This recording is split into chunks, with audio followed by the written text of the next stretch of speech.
The Brewers complete the sweep. Hi, I'm Mike Clemens with sports. Baseball, another dramatic win for the Crew. Last night it was Christian Yelich and a walk-off grand slam home run in extra innings. Today, Caleb Durbin with a sac fly to center field that drove in Sal Frelick in the bottom of the 10th. The final, the Brewers beating the Red Sox 6-5 at AmFam Field, completing a 3-game sweep of Boston. The team has tomorrow off before heading to Philadelphia for a weekend series against a tough team, the Phillies. Here in Green Bay, Packers OTAs continue on the offensive line with Elton Jenkins holding out for a new deal. Right guard Sean Ryan moved over to center. Yeah, I think we're confident in him. He's been training like this for a couple years now. So one of the benefits I would say that we do in regards to how we practice by splitting the fields up, you're going to get more reps in less amount of time. I mean, there's a lot of tape to watch. That's Packers head coach Matt LaFleur. In Green Bay with sports, I'm Mike Clemens. Your news, conversations, and a whole lot of fun. It's all on your local Civic Media radio station or the Civic Media app. I'm meteorologist Mace Michaels. Isolated showers this evening, otherwise mostly cloudy tonight, low in the low 50s. For tomorrow, partly sunny, maybe a pop-up storm and highs in the low 70s. Heating up this weekend, 70s and some 80s. Lots of sunshine and it stays dry. Right now it's 58. Here's the deal. We gotta set ourselves up. See, retirement is the long game. We gotta make moves and make them early. Set up goals. Don't worry about a setback. Just save up and stack up to reach them. Let's put ourselves in the right position. Pre-game to greater things.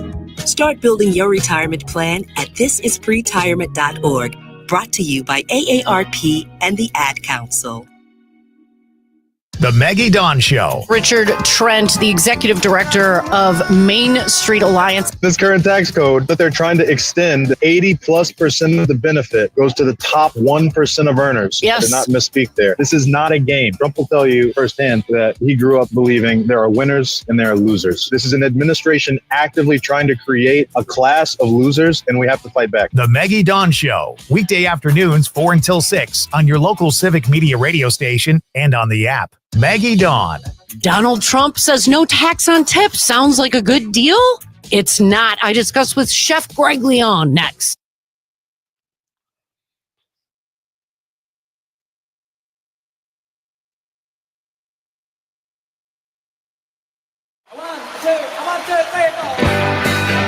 Broadcasting live from the Civic Media Studios in Green Bay.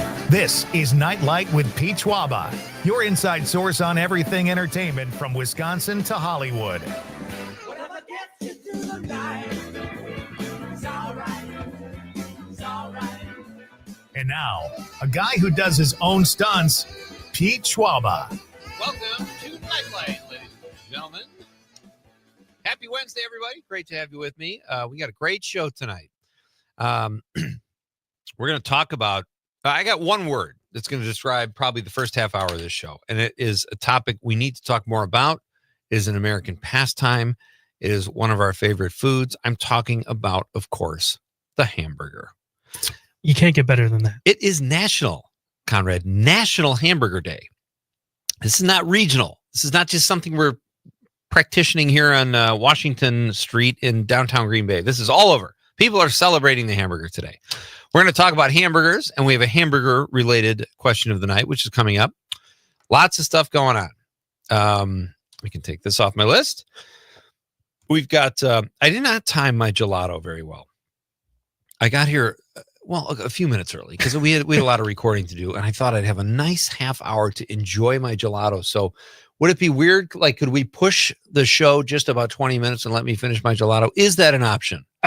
I don't think that's an option. All right. So last night we had some technical issues. I don't want to dwell on them, but I could have wolfed down gelato and people would not have been as likely to hear me slurping. Yeah, I mean, that's true. Really fun show. Great that you guys are here tonight. Our pal Matt Miller is going to be here at 6:35 to talk about last weekend's mammoth box office take. The movies are back. It appears, at least Hollywood for the time being, is back. I know there's production issues going on in the state of California, which affects all of us. But for now, we appear to be coming out of that pandemic slump when people weren't going to theaters and production was halted. It feels like, and it seems like everything is catching up finally, and people are going to movies again. The really big, great, well done movies are finally hitting the theaters. Not that there haven't been a few in the last few years, but this last weekend, so far from last weekend, we are up 30% from where we were last year at this point in May, Memorial Day weekend. And Lilo and Stitch and Mission Impossible 8, The Final Reckoning, crushed records for a 4-day weekend, a 2-film combined take. They beat Barbenheimer. They beat I think the biggest take at the box office for all the movies combined was $314 million in 2013. There was like a Star Trek and Fast and Furious and one other movie, Hangover 3, I think. And this past weekend, they took in like $342 million. And they're setting records too overseas as well. So very exciting. It's good that movies are back. People are going back to movies. I just love it. We're going to talk about all of that with Matt Miller. He is a Milwaukee-based film critic, and he writes a column at A Man About Film. You can follow him there. Matt is always fun to talk to. We're also going to break down Mission Impossible and what we thought. And Matt saw, I think he saw The Accountant 2, and he saw another one I didn't see. Oh, Final Destination Bloodlines, which has gotten really good reviews. It's still in theaters. It came in 3rd place last weekend at the box office. So Matt saw that film. We'll talk about all of this with Matt. He's always fun to talk to. And then this is a really cool thing, too. In hour number 2 at 7:20, Dennis Graham is going to be here. He is the founder and producer of Rockconson. This is a garage band contest for kids, ages like 7th grade to 12th grade. There are 10 finalists that are going to perform at Summerfest, and we're going to talk about it with Dennis. We're going to find out more about the competition. It just sounds like so much fun. We talked to him briefly on Bar Band Friday night about a month ago. Terry Barr brought him on for a few minutes. But tonight we get a little more time with Dennis, and we'll find out about his operation and everything that is cooking at Rockconson. Great name, too. How do you like that name, Conrad? I absolutely love it. I couldn't do better. What do you call it? Music Wisconsin? Melodies of Wisconsin. Wisconsin lyrics. None of it works. Rockconson, he crushed it. And it just works out, you know? So that's great. So Dennis will be here at 7:20. Matt at 6:35. By the way, Mission Impossible, The Final Reckoning, they showed a quick close-up. I think I mentioned last night there's like a 30-minute recap in the movie. It's told in a narrative. It's not just highlights of other movies or like last week on such and such. It's done through the narrative, and it's really well done. But I will say, if I found a flaw in the movie, it was just that I couldn't wait for the actual part 8 to get going. And once it does, it's great. And even the lead up is great, especially if you haven't seen the other Mission Impossibles. But there is a quick flash of Ethan Hunt in his history, and his driver's license appears on screen and says Ethan Hunt, Madison, Wisconsin. How about that? I got way more excited about that than I should have. Like, everybody's from somewhere. Yeah. It's a fictional character, but it was still cool to see Madison, Wisconsin on there.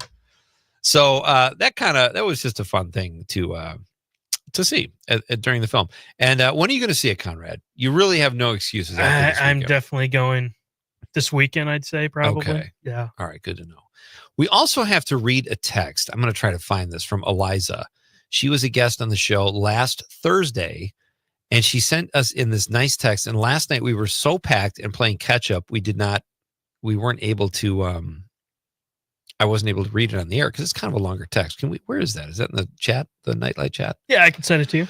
Please do. Eliza was a fun guest and a great member, new addition to the team here in the Northeastern Wisconsin chapter of Civic Media. So here's that text. She says, "Hey, Pete, it's your new Australian bestie, Eliza, calling in from Green Bay. I want to change my answer that I've told you." Wait, what was her answer? What was the question? It was I think the pre-recorded show. I think it was about musicals, maybe, or not musicals, films produced or made in Australia. Yes. Perfect. Okay. She said, of course, looking for a Le Brandy is a classic. Any Australian born up after 1980 will know it and love it. But there's something that your listeners need to know about, and that is an Aussie series on Amazon Video called Deadlock. And it is this kind of half tongue-in-cheek murder mystery set in this tiny town at the bottom of Australia in rural Tasmania. Oh, I love that. And if you've seen Top of the Lake set, if you've seen, I guess Top of the Lake is a show. If you've seen Top of the Lake set in New Zealand, it's kind of making fun of that and the whole kind of Scandinavian small town mystery genre. I love this. And I think it's one of the best series ever made. They just wrapped filming season 2, so you can watch this and love it and know that there's more coming, which we know is a good feeling. Thanks to you both. She's thanking you, Conrad. Did we thank her? I think we did. Thank you, She was Eliza, fun. for texting in, or Yeah. it said a voice note. So Was that what it was? Because I didn't know where maybe we got it was on the voicemail. So what is this show called? Deadlock. I'm going to have to check that out. I didn't know that other show she was talking about either. There is another show with Thomas Jane set in Australia. It's a murder mystery. I'll have to find out the name of that too and ask Eliza if she's seen that. But this sounds like a pretty cool show. I love the title too, Deadlock. Thank you, Eliza, again. All right. I think we need to get to our question of the night. What do you think, Conrad? Let's talk about the question. Okay, question. Question. Question. Pregunta. Question. Question. Okay, I have a question. Questions? This question. Domanda. Question. Question. Questions. Oh, ladies and gentlemen, in honor of National Hamburger Day, not regional, what are your favorite burger toppings? What are you putting on your burgers, folks? We got a whole summer of burger eating ahead of us. I go burgers over brats. I can have like one brat, and then I'm like, okay, it was good. I like the brat. I don't have to have multiple brats over the summer. So I tend to go burger. I like burgers more too because you can get more protein out of the burger. Is that true? Well, it depends what kind of what ground kind of- beef you use. Because if you use I use 93.7.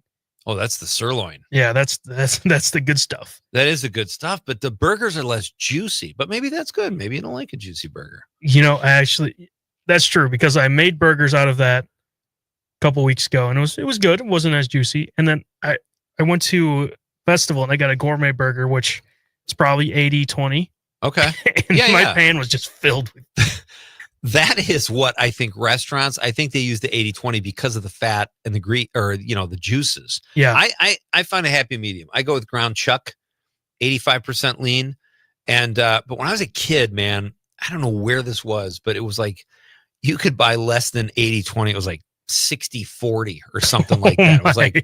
It was, I don't remember exactly what it was, but I always, even as a kid, I'm like, I'm steering clear of that. But I do like the ground chuck.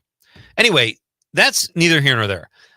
In honor of National Hamburger Day, what are your favorite burger toppings? That is tonight's Nightlight question of the night. Let us know. 855-752-4842, 855-75-Civic. Or you can also text us on the app. Very easy to use. Hope you have it. If you don't, you should.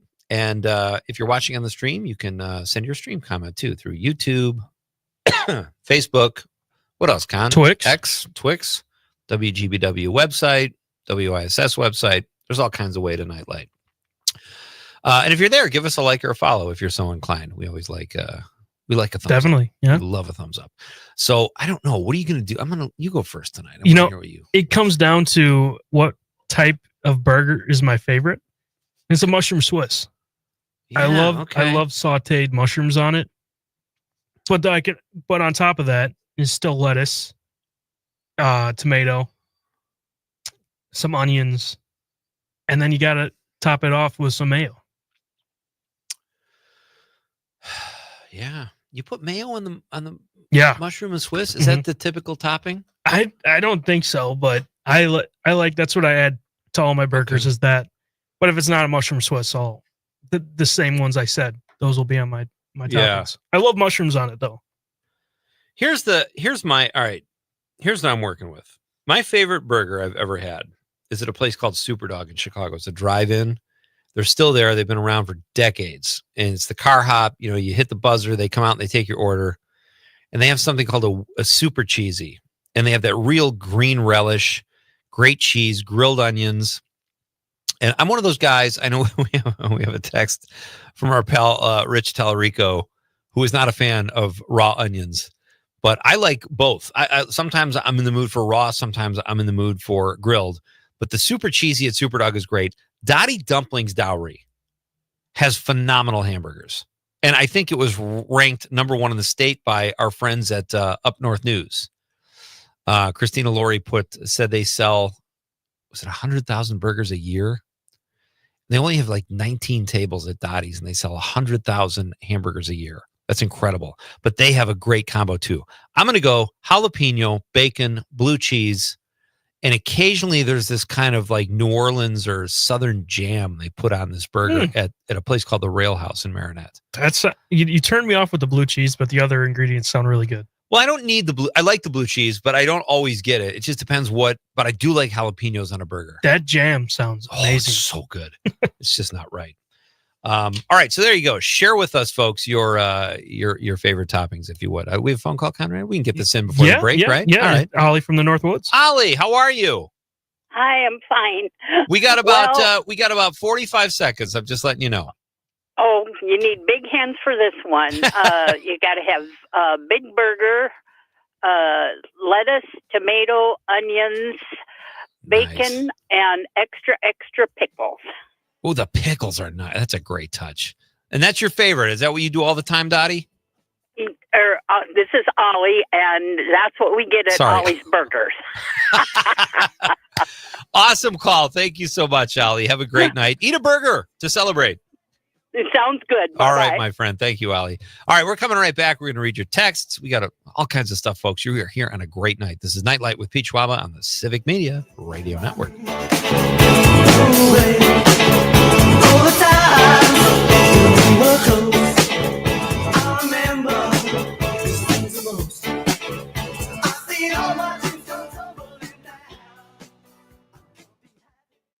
Listening to the Talk of Green Bay, WGBW, home for the Todd Allball Show.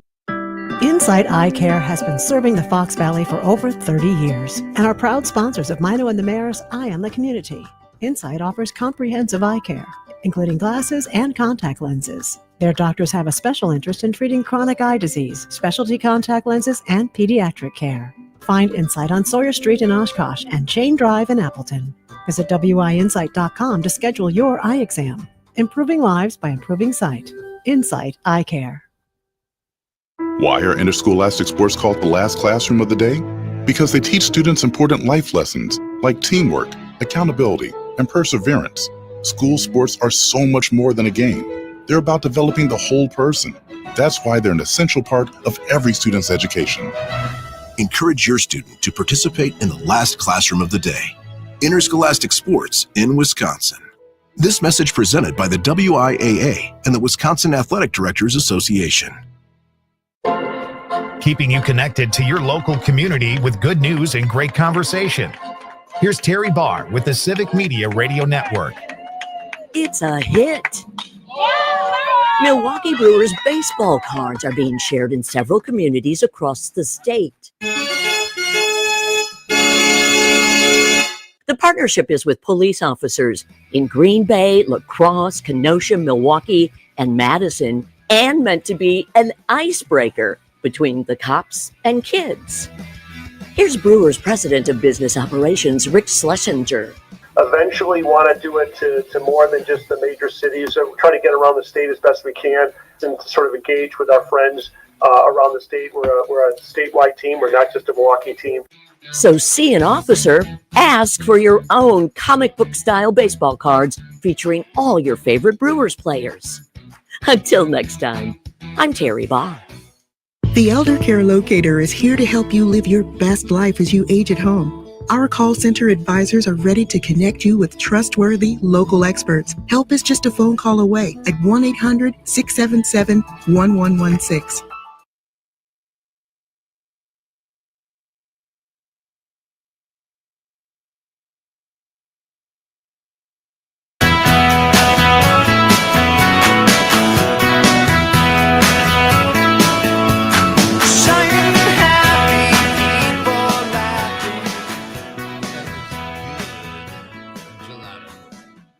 Welcome back to Night Light. This is Pete Schwaba, your host for this evening's festivities. What do you think about Ollie's Burger? That was good. It's I forgot What did about I call pickles. her? She corrected me. Dottie's. I was talking about Dottie Dumplings Dowry, so I called Ollie Dottie. Sorry, Ollie. So pickles, I forgot. That's essential in a burger. For me, too. Pickles are great. Now you get pickles and everything. There's pickles in ketchup now, you know. They have pickle flavored ketchup. Yep. I don't need that. That's overkill. What about fried pickles? You know what? I tried fried pickles about 2 years ago, and I was surprised how much I liked them. They're so good. They are. On our social media, we've been posting the question of the night, folks, on social media, and we get some great responses there. Lisa Hale, host of New Wisco Weekend, which you can catch here at the Civic Media Radio Network Saturdays and Sundays. She does a great job hosting, by the way. And do you have a segment this weekend? I do. It's about kayaking in Wisconsin. Oh, sweet. Yeah. Well, I do the classic movie pick of the week. I got a great movie pick in honor of June Dairy Month. It's dairy adjacent, the movie. Yeah, I see it. As I say, there aren't many great riveting films about milk or cheese. So I had to kind of pivot a little bit, but I always try to hit the theme when I can. But Lisa says, raw onion, 1 or 2 pickle. I don't know if that's a typo, but I love when people use singular when it should be plural, like as kind of a stylistic way to talk. And if you meant to do that, Lisa, I love that. Raw onion, 1 or 2 pickle. Oh, she's never mind. She said slices. Raw onion, 1 or 2 pickle slices only. She's very specific. Ketchup, mustard, lettuce, tomato. And if I'm feeling sassy, guacamole instead of ketchup. That's, you know what I think ruins a burger? Sorry, Lisa, but mustard. You know what I think ruins a burger? This will be a hot take and controversial. Ketchup. Yeah, you know, I used to like ketchup growing up, like a lot. I don't even really use it anymore. Yeah, there's so much sugar in it, anyways. Right. And without the sugar in it, it doesn't taste good. Agreed. So I went away from that and started using like a low-fat mayo or whatever. Yeah, mayo's good. My wife bought this Whataburger sauce. Oh my, that's pretty good. That's probably just mayo and ketchup, but I like the 2 burger places I talked about, Superdog in Chicago and Dottie Dumplings in Madison. My 2 favorite burgers don't have ketchup. They have like some hot peppers and some relish and grilled onions, good stuff. Rich Tellerico says, raw onion grilled should be banned. Hashtag enough. Oh, wow. All right. That's such a funny hill to die on. No grilled onions on burgers. I said before, I like them both. Just depends on my mood. Thank you, Rich. We should have Rich back on. Oh, yeah. Take a memo. You got memos over there? You're not still out of memos. I haven't given you a memo in months, dude. I'm down to 30 Post-it notes. We can send one. We can get Rich on there. Amanda Nimmer says cheese, mayo, pickles, tomato. Okay. No ketchup. Notice no that? Ketchup. Melissa K. This has to be the text of the night. Yes. And I'm circling this. And Melissa gets the gold star for outrageous burger toppings. Peanut butter, pineapple, and cilantro with a dash of sriracha. I wonder if she's actually serious about that. Or if that's a joke. I could go cilantro and sriracha, but the pineapple and peanut butter, I think I'd vomit. Violently. I've tried peanut butter on a burger. Not as bad as you think. All right. Well, this is funny because Lisa Hale commented on that and she said, Melissa, ew. What ingredient do you think she was ewing? I don't know, all of them? Not the one you think. Yeah, maybe. Cilantro. She says cilantro, that's the devil. I'm the peanut butter is not getting close to my burger or the pineapple. I can live with cilantro. I like cilantro. Monica Hale says sauteed mushrooms, mustard, ketchup, lettuce, pickles, tomato. Ketchup and tomato. That's insanity. That's a lot of red. Thank you, Monica. Sarah Jean says extra pickles. The rest is optional as long as I get those pickles. I love that. That's fantastic. So we got some text here on the text line as well. Jim from Brookfield says, hi, Pete. Just got home from the theater after Mission Impossible. When the driver's license scene came up, there was a noticeable reaction from the audience. I heard a couple of cools. That's Jim from Brookfield. Yeah, it was kind of fun. Such a weird thing, but it was still kind of exciting to see that. Conrad's mom checks in. My favorite toppings are fried onions, mushrooms, pickle relish, and cheese. I always remember that about your mom, that you guys both like the mushroom burger. Yes. Conrad's dad says, trivia question tonight. Name this iconic burger. 2 all beef patties special sauce.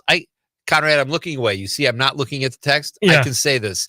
2 all beef patties, special sauce, lettuce, cheese, pickles, onions on a sesame seed bun. That is the Big Mac, Steve. Best burger song of all time. All right. Thank you, buddy. Barb from Waukesha says, the Elvis burger is delicious. It sounds disgusting, but I love the sweetness of the peanut butter.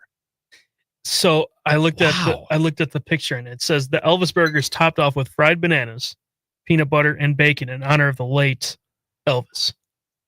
You know, with that combination, you know what ruins that? The meat. Just right? put the cheese and bacon and well, I guess bacon's meat, but I don't think you need the burger there.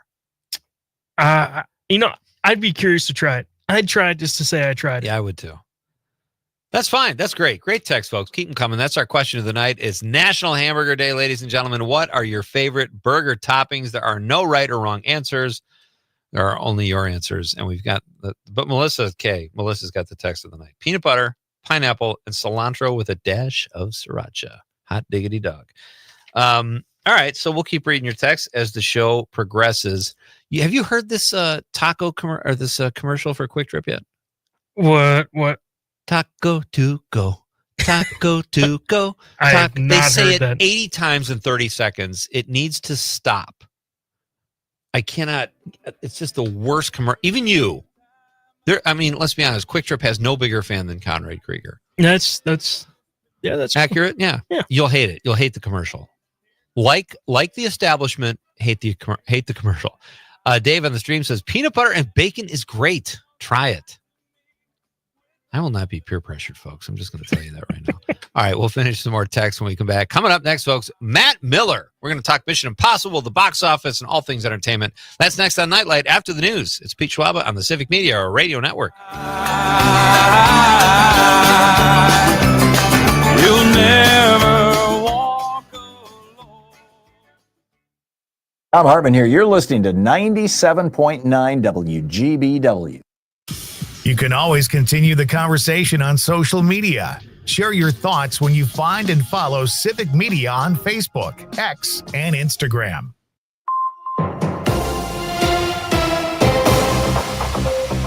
For 97.9 WGBW News, I'm Lisa Hale.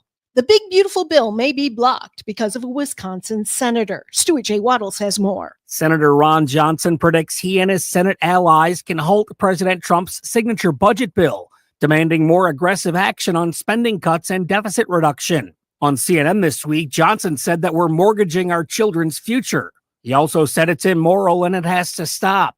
Johnson criticized the bill for increasing the deficit. After a cyber incident 2 weeks ago, Cellcom says services including inbound and outbound calling are performing well for most customers. However, occasional issues may still occur as systems stabilize. They recommend rebooting the phone if customers are still having issues. Meanwhile, that Cellcom outage is being blamed for Door County residents' inability to reach 911 early Tuesday morning while his camper burned.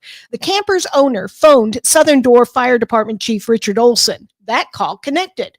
Olson tried to call 911 but could not. Both have Cellcom. Cellcom stated that emergency calls are being rerouted through other available networks during the outage and all protocols are being followed.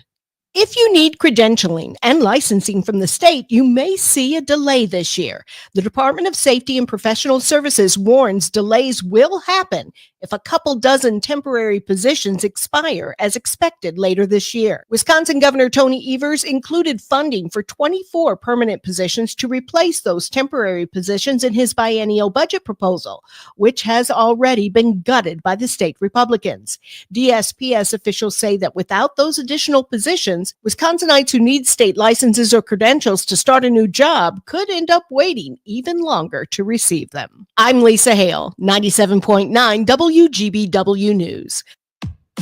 On your entertainment beat, I'm Pete Schwaba. Billie Eilish had an outstanding Memorial Day weekend. She took home an award for every category she was nominated in at the American Music Awards Sunday night, thanks to her album, Hit Me Hard and Soft. Eilish was nominated 7 times, including for Artist of the Year, Album of the Year, Favorite Touring Artist, Favorite Female Pop Artist, and Favorite Pop Album. She also won for Song of the Year and Favorite Pop Song. Beyonce brought home 2 awards for Favorite Female Country Artist, and her somehow controversial album, Cowboy Carter, notched her a Favorite Country Album trophy. Post Malone also now has his first country music award after winning Favorite Male Country Artist. Eminem took home 2 awards for Favorite Male Hip-Hop Artist and Favorite Hip-Hop Album for the death of Slim Shady. Gracie Abrams won Best New Artist, and Lady Gaga and Bruno Mars won Best Video Collaboration. Mars also won Favorite Pop Musical Artist of the Year. I was shut out again. For more showbiz fun, tune into Nightlight with me, Pete Schwaba, weeknights from 6 to 8 p.m. on the Civic Media Radio Network. This report sponsored by the City of Marinette, home of the Queen Marinette Run the River Powerboat Races, June 7th and 8th. More details at fishonmarinette.com.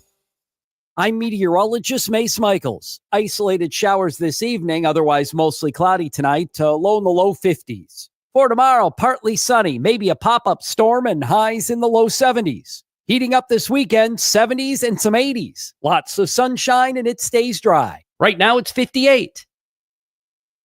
Mark your calendars for heart-pumping, exhilarating action at the 2025 Queen Marinette Run the River Powerboat Races in Marinette, Wisconsin on June 7th and 8th. The action will be nonstop as these high-octane boats reach speeds of over 105 miles per hour. Races kick off on Saturday and Sunday at 12:30 p.m. and run throughout the day. Free for the whole family, this is the perfect summertime weekend getaway. For more information, head to fishonmarinette.com and click on the events page. Matt Nair on air. The Joint Finance Committee just had 4 meetings around the state of Wisconsin. The top 3 things of concern to people were education, healthcare, and childcare. The Republicans stripped all of those things out of Governor Evers' budget. So I'm thinking about going next time just to make sure that they all put their phones down when I'm talking to them, because I have a feeling they're all playing Candy Crush because they're not paying attention to what people are saying. Catch Matt Nair on air at its new time, weekday mornings 9 to 11 on Civic Media and the Civic Media app. Mino and the Mayor. On Thursday's show, Connie Feldman sits in for Mino.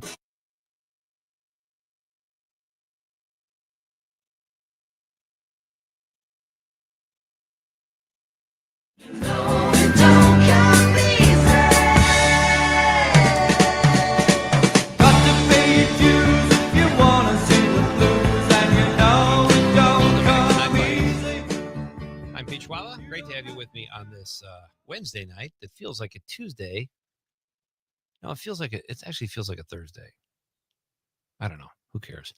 PJ, on the stream, a lot of people coming out in defense of peanut butter. What is going on in this country? I know we're polarized, but peanut butter on a burger. PJ says crunchy peanut butter all the way. Now he's adding nuts to the equation. PJ says, oh, mushroom Swiss, yummy. Yep. And then again, AJ Bombers turned me on to the peanut butter on a burger. AJ Bombers, where is it? PJ, where is that? Tell us where that is. Actually, there's one in Milwaukee. Okay. And I remember they make boozy milkshakes. Oh, they put liquor in the milkshake? And that was one of the worst gut rots I've ever had in my life. Why? Why do we have to put booze? I mean, something. It was good. It was good. Yeah. All right. But it gave you gut rot. I still say Superdog in Chicago, Dottie Dumplings. But well, that's Matt. Matt Miller's about to join us, folks. He is a Milwaukee film critic, and you can follow him at A Man About Film on Blue Sky. I think Matt's still on Facebook too, but he does great work there. Check him out, and he has his finger on the pulse of movies and Milwaukee and all things entertainment, and he joins us now on the phone. Hey, Matt. Hey, how you doing? Good. How you doing? I'm doing swell. I'm putting up with the fact that the Indiana Pacers are probably going to the NBA Finals. But I'm sitting with it. I'm dealing with it. Isn't that funny when your team, I'm a lifelong Bulls fan, and the Pacers were their nemesis. And even when the Bulls were done with their runs, I still wanted the Pacers to lose. Is that what you're dealing with here? Just someone to cheer against? I think what's frustrating to me is that I love the underdog. I love rooting for small market teams, and the Pacers should be a team that I'm in love with. They play the game in a fun, energetic, the right way. They are a team that was created not around a superstar or a lot of money, but just very smart decisions and drafting. And I hate them. I just think they're so chirpy. They're so undeservedly chirpy, and for nothing. But now they're going to go to the finals and perhaps win because they've got luck on their side. They've managed to come back in like 3 games when they're down 20, So I don't know. I'm dealing with it. I'm emotionally processing it. This is why therapists exist. I think you're going to be fine. Matt, do you this have is the biggest issue that I have to deal with on a couch, you know? Exactly. Do you have a favorite burger topping, Matt? A lot of people tonight, our question tonight is favorite burger toppings. It's National Hamburger Day, and people are coming out in droves saying peanut butter on a burger. It scares me. Yeah, that sounds like the Hawaiian pizza to me, where I'm like, that sounds like a bad idea. And maybe it's delicious, but I just can't get past the mental idea of it. Right. I like onion strings on a burger. Oh, yeah, nice. Like a kind of like a Western barbecue burger situation. That's if a menu has that on it, I'm almost guaranteed to order it. Very well said. Well done. Where's a great burger place in Milwaukee, or one that your burger place of choice? Ooh, that's a very good question. I don't know if I have a burger place that I love. I do like Merriman Social a lot in Milwaukee. Okay. I think they kind of have an underrated burger. That's probably my pick for like the best burger. I know a lot of people go to bat for the Diplomat. I think they have a really good kind of like fancy burger that, you know, isn't too fancy. Okay. So yeah, I'd probably say those are the two I'm most intrigued by. I have not heard of either one. I'll have to check them out. Thank you. Let's jump right in, Matt. I've been excited to talk to you about this for a while now. I've been talking about Mission Impossible ad nauseum. I couldn't wait to see the final. I have finally come to the grips recently that I just love Tom Cruise. Weirdness, whatever he's done in the past, the guy delivers. He's a phenomenon. He's a spectacle. And I was very excited for Mission Impossible. What did you think? I like half of this movie quite a bit. Okay. I think for the first half, it's a real eat your veggies experience where it's so much exposition and so many flashbacks and so many plot cul-de-sacs that either go unresolved or don't really add up to anything or just go in a circle. And for the first half of the Mission Impossible movie, it's not a good movie. There's also not an action scene really in the first half of the Final Reckoning. You're waiting for the movie to get some momentum, and it just kind of gets stuck in the mud. And then the back end of the movie happens. He visits the submarine with the guy from Severance, and from that point on, the movie is incredible. There's two incredible set pieces in the end. But yeah, it's got a great main course and dessert. But if you can get through the very flavorless appetizer course that takes about an hour and a half to get through, you get a really good blockbuster. Matt, he's exaggerating, folks. I agree with you. And my biggest problem with the film, but I've come to grips with it, like, is that recap. And like the opening credits don't start till like 30 minutes in. But I feel like a lot of people are going to see that film that either haven't seen the other ones or can't remember. Like when there's a franchise with 8 films or the Star Wars, I can't remember what character is from what movie or what scene happened. And I kind of am cutting them slack. Like, not that they had to do it. They could have not talked down to people, but like you, I lived through it. But I agree. If I have one criticism of the movie, it's that first, the recap or the whatever you want to call it. Yeah, and I wonder how much of that first half kind of flashback / slog is, you know, the last movie, Dead Reckoning, did not do as well as they hoped. It was not a successful movie. It made a decent amount of money, but it didn't make anywhere near as much as it needed to. And I think there was a concern and a fear with either the producers of the movie, like either the studio Paramount, or with, you know, Christopher McQuarrie and Tom Cruise, that, you know, if this is the final Mission Impossible movie, or at least the final Mission Impossible of this Tom Cruise era, you know, we want to make sure everybody's on board. And they kind of overcorrected, I feel like. I mean, you see so many flashbacks, and there's a lot of legacy sequel tie-in stuff that I don't really think adds much to the movie. Mission Impossible 3 weirdly plays a significant role. There's a tie-in with the original movie with the John Voight character that does not work whatsoever. And that stuff just kind of hangs on the movie and sags on the movie.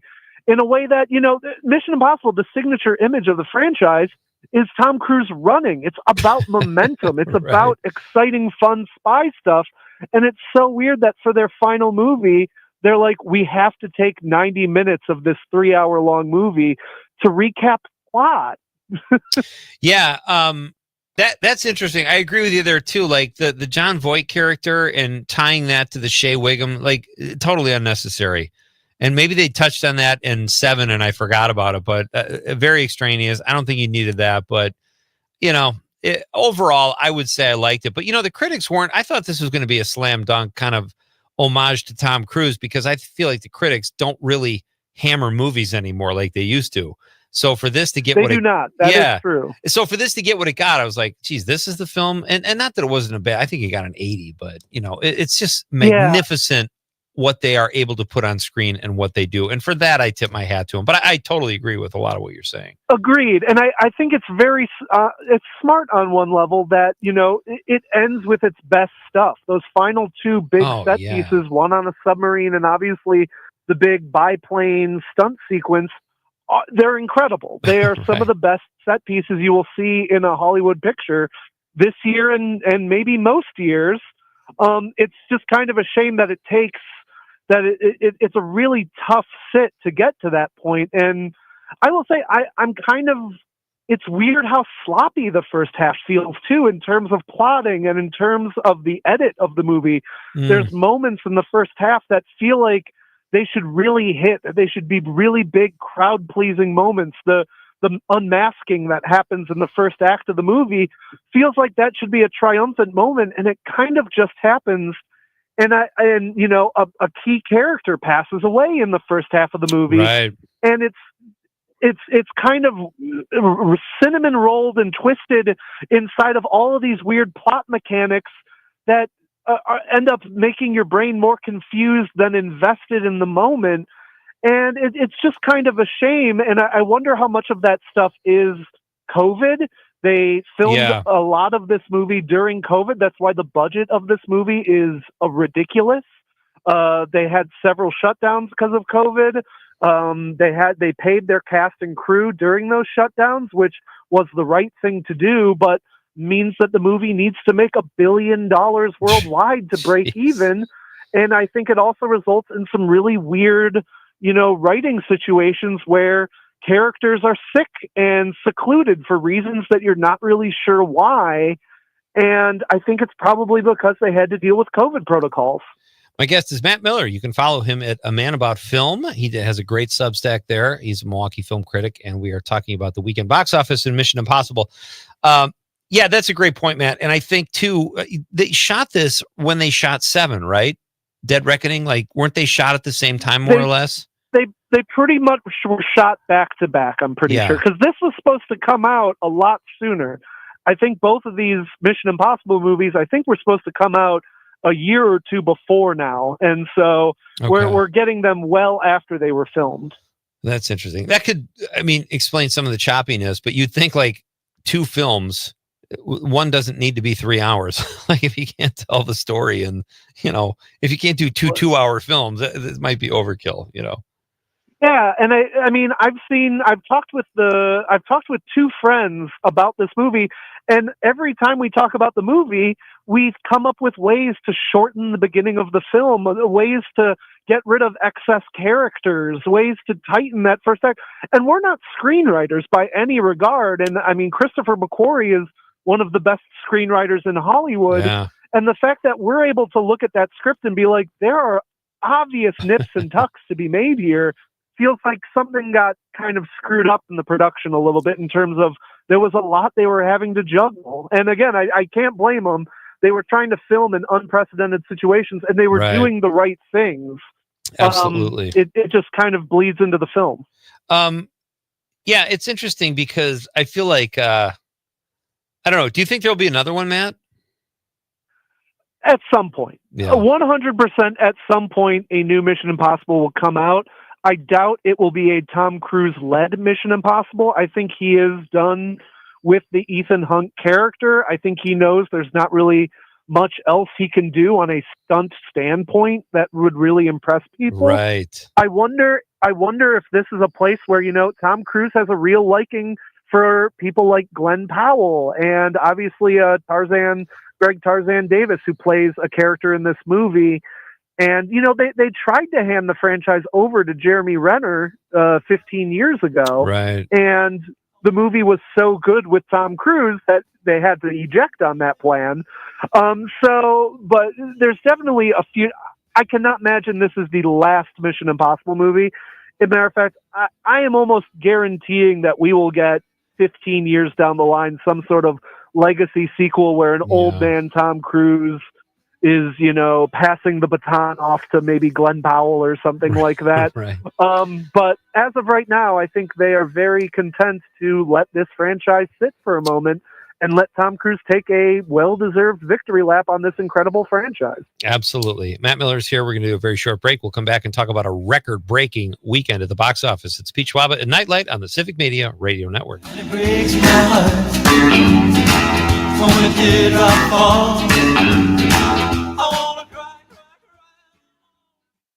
As Wisconsin has a fish fry on a Friday night, this is the Civic Media Radio Network. Mark your calendars for heart-pumping, exhilarating action at the 2025 Queen Marinette's Run the River Powerboat Races in Marinette, Wisconsin on June 7th and 8th. The action will be nonstop as these high-octane boats reach speeds of over 105 miles per hour. Located on the Menominee River, you'll be seated up close so you can witness all of the high adrenaline drama. The races are free and perfect for the entire family. Racing will be fierce with up to 100 powerboats and 18 heats a day. Races kick off on Saturday and Sunday at 12:30 p.m. and run throughout the entire day. It's Queen Marinette's Run the River Powerboat Races, June 7th and 8th. Free for the whole family. You won't want to miss this awesome event. For more information, head to fishonmarinette.com and click on the events page or contact the Marinette Welcome Center at 715-732-4333. We believe your stories matter because here at WGBW, your stories are our stories too. Our award-winning news team of Lisa Hale, Brittany Merlot, and Terry Barr cover the issues that affect your life every day, the stories that shape your world. You'll hear it on the air, read it online, and see it on social media, wherever you are. Real news, great conversation, 97.9 WGBW, connected to you and your community. Hey, it's Amanda, and we all know that Northeast Wisconsin has some of the best events around, but trying to find them all can be tricky. So here at WGBW, we decided to do the work for you. Prevent boredom on any night by going to WGBW.FM and click events in the top right corner. You'll never have to spend forever scrolling to find out what's going on in your area. And if you got an event to share, hit us up by emailing info@WGBW.FM. We can work together to have real news and great conversation while giving you the 411 on what's happening in New Wisco. It's the Eco Minute, powered by Clean Wisconsin, your environmental voice since 1970. I'm Amy Berrio. Dismantling the IRA and other federal clean energy incentives will add a 0.5 gigaton of greenhouse gas emissions by 2030. That's according to modeling from Princeton University. House Republicans passed aggressive cuts to clean energy incentives in their latest budget. The Senate is now considering the bill. The Public Service Commission of Wisconsin has given the green light for a major build-out of fossil fuel-burning power plants in Wisconsin. We Energies wants to build new gas plants and operate them for 30 years, largely to meet the needs of Microsoft's new AI data center. It's turtle nesting season, and the DNR is asking drivers to slow down on roads near wet areas, lakes, and rivers. Wisconsin's 11 turtle species lay eggs from late May through June, when you can often see them along roads and in yards. You can help keep them safe by being alert when driving through their habitat. For a deep dive into environmental issues, check out my Defender podcast at cleanwisconsin.org or wherever you get your podcasts.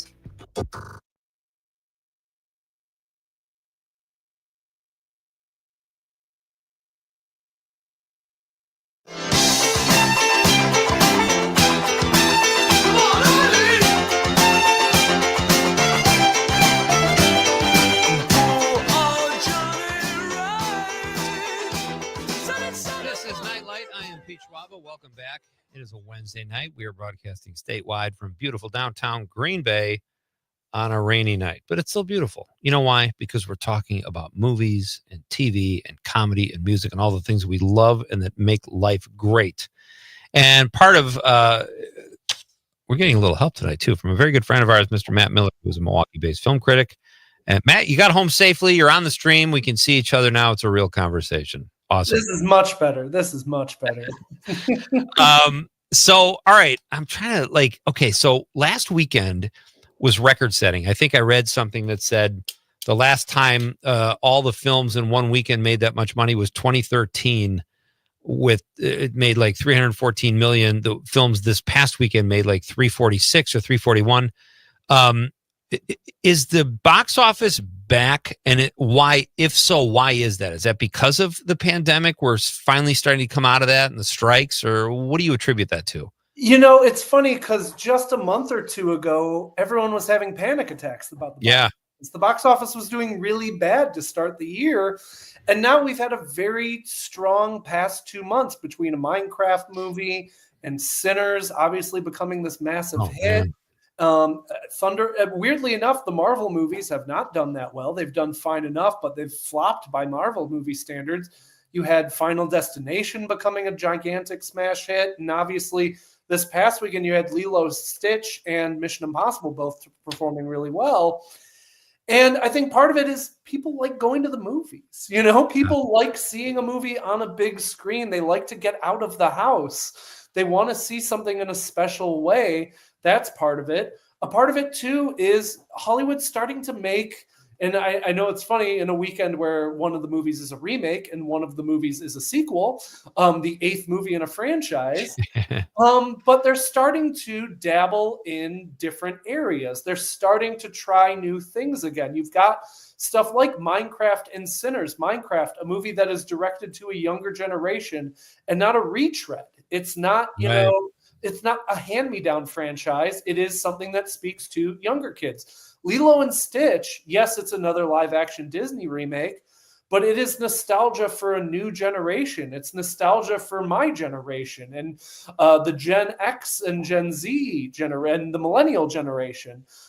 They're starting to realize that, 80s nostalgia and kind of, the old standbys, culture has changed a little bit. And I do think there's a turn back against the slopification of Hollywood, the idea of these movies that exist just because stakeholders at the studio say they must exist.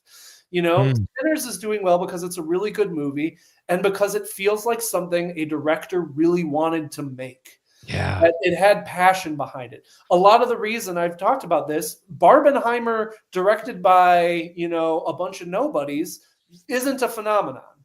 Oppenheimer, directed by Christopher Nolan and Greta Gerwig, two auteurs who really wanted to do something and say something with these topics, those are hits.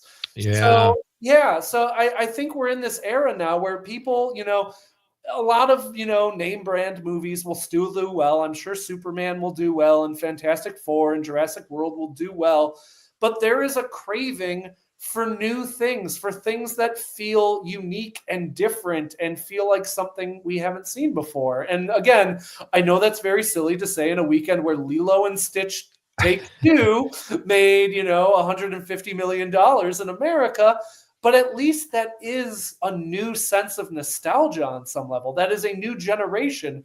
We're not just retreading the 70s and 80s one more time.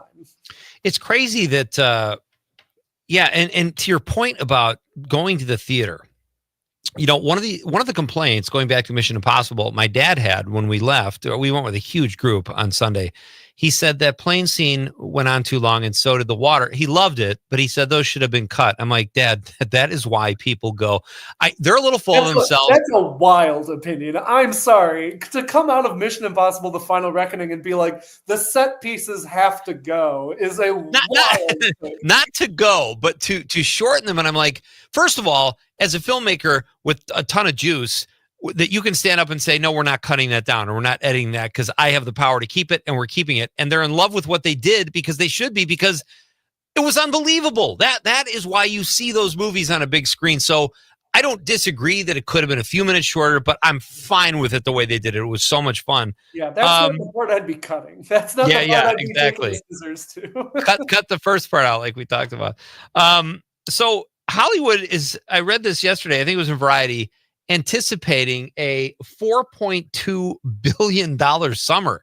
That was the other reason I wanted to ask you: is the box office back, or are they back? The movies are really good, like you said. You've got Sinners by Ryan Coogler, a guy who had the power to get the movie made that he wanted to get made, and it was in wide release. You know, most of those are franchise films or Marvel. You got to, or a director like Christopher Nolan has the power to get them made. I wish there were more of those guys, those auteurs, like you say. Yeah, I mean, right now, the last time the box office grossed over $10 billion in America was 2019. We haven't grossed that much since then.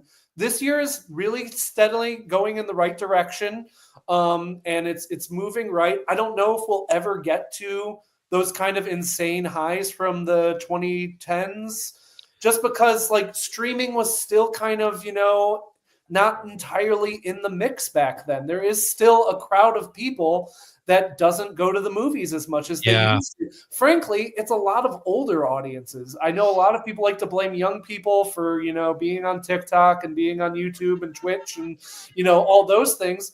But older audiences, if you look at the movies that don't perform the same way, it's older audiences that aren't showing up in the same numbers anymore. Those kind of the movies for adults that used to help buoy when a big blockbuster didn't do well, they're not, people aren't showing up for them anymore. And part of it is, streaming is here now.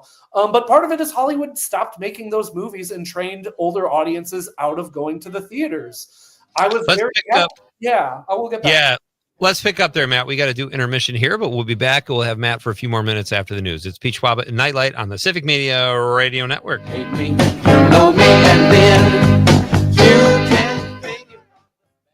This is 97.9 WGBW Denmark, Green Bay's real news and great conversation, a Civic Media radio station. ABC News, I'm Dave Packer. Desperation in Gaza, crowd storming a UN warehouse for food aid. 4 people reportedly dying in the crush. At the UN today, Palestinian Ambassador Riyad Mansour breaking down about the children on the brink of starvation. Excuse me, Mr. President. I have grandchildren. I know what they mean to their families.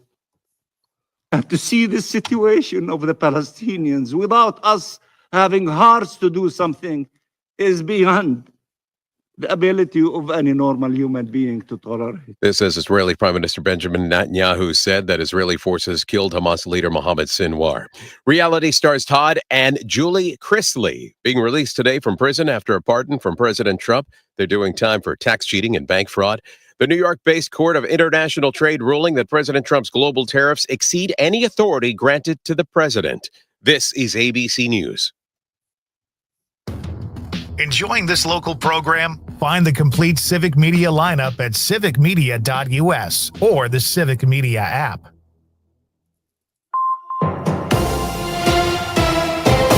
For 97.9 WGBW News, I'm Lisa Hale. Brown County Circuit Court officials and state lawmakers are proposing an expansion of operations with 2 new judges, 3 assistant DAs, 2 court reporters, and additional staff. They've proposed a bipartisan motion to make those changes in the new state biennial budget. Brown County Executive Troy Streckenbach said other counties in the state are receiving disproportionate amounts of funding compared to Brown County. All this is due to the lack of resources that are being allocated to Brown County, the 4th largest county in the state of Wisconsin, the 3rd largest city. Felony cases in Brown County are up 220% over the last decade, and there are over 500 cases with individuals who've been waiting in jail for 2 or more years on the court dockets. Student athletes and coaches from Oshkosh North High School, Shiocton High School, and Winnebago Lutheran High School in Fond du Lac were in Green Bay today for a community volunteer day at Titletown. But packing flag football kits and assisting with a football outreach camp was a ruse. While having lunch, the teams were surprised when Packers alumnus Jarrett Bush unveiled brand new helmets that the teams will receive for their upcoming seasons. The Packers Helmet Give Back program selected 10 schools to receive $7,500 worth of brand new helmets for their football programs. The remaining 7 schools will receive their helmets later this summer. Boaters who want to launch from Rec Park or Doty Park in Neenah can no longer pay for daily boat launch passes with cash. Following recent vandalism at the sites, the Neenah Parks and Recreation Department posted on social media that daily passes must now be purchased online. I'm Lisa Hale, 97.9 WGBW News. For news anytime, log on to WGBW.FM.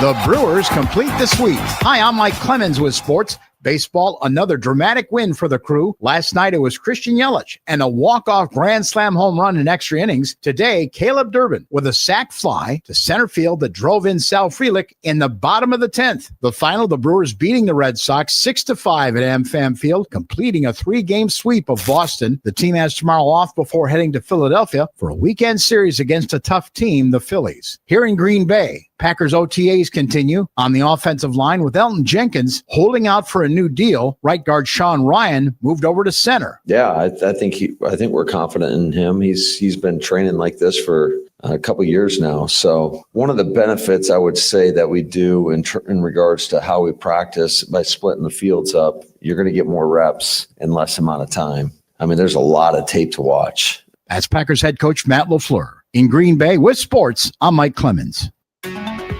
This is your local civic media radio station. Want to hear even more? Anytime? Find all of it at civicmedia.us. I'm meteorologist Mace Michaels. Isolated showers this evening, otherwise mostly cloudy tonight, low in the low 50s. For tomorrow, partly sunny, maybe a pop-up storm and highs in the low 70s. Heating up this weekend, 70s and some 80s. Lots of sunshine and it stays dry. Right now it's 58.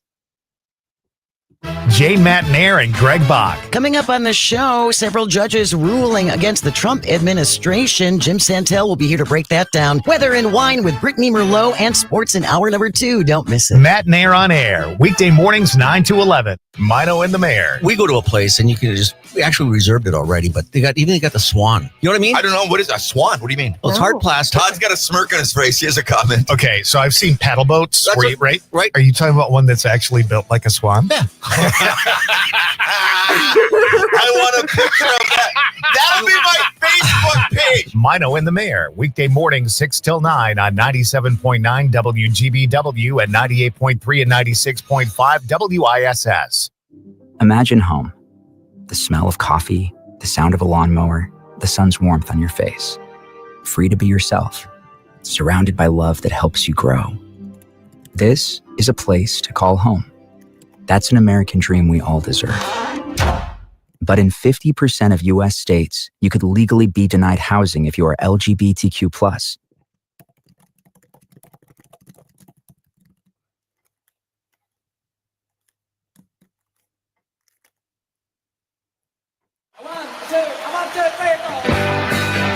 Broadcasting live from the Civic Media Studios in Green Bay, this is Night Light with Pete Schwaba, your inside source on everything entertainment from Wisconsin to Hollywood. Whatever gets you through the night, it's all right. It's all right. And now, a guy who likes pina coladas but hates getting caught in the rain, Pete Schwaba. We are back, ladies and gentlemen, for Act 2. Great to have you with us. We are talking about movies tonight, and we're going to segue or pivot, should I say, to a very cool rock contest. Our guest, Dennis Graham, at 720, is trying to find the best garage band ages 7 through 12 in Wisconsin. It's called Rockconsin. That's coming up at 720. Our question of the night is, what are your favorite burger toppings? It is National Hamburger Day.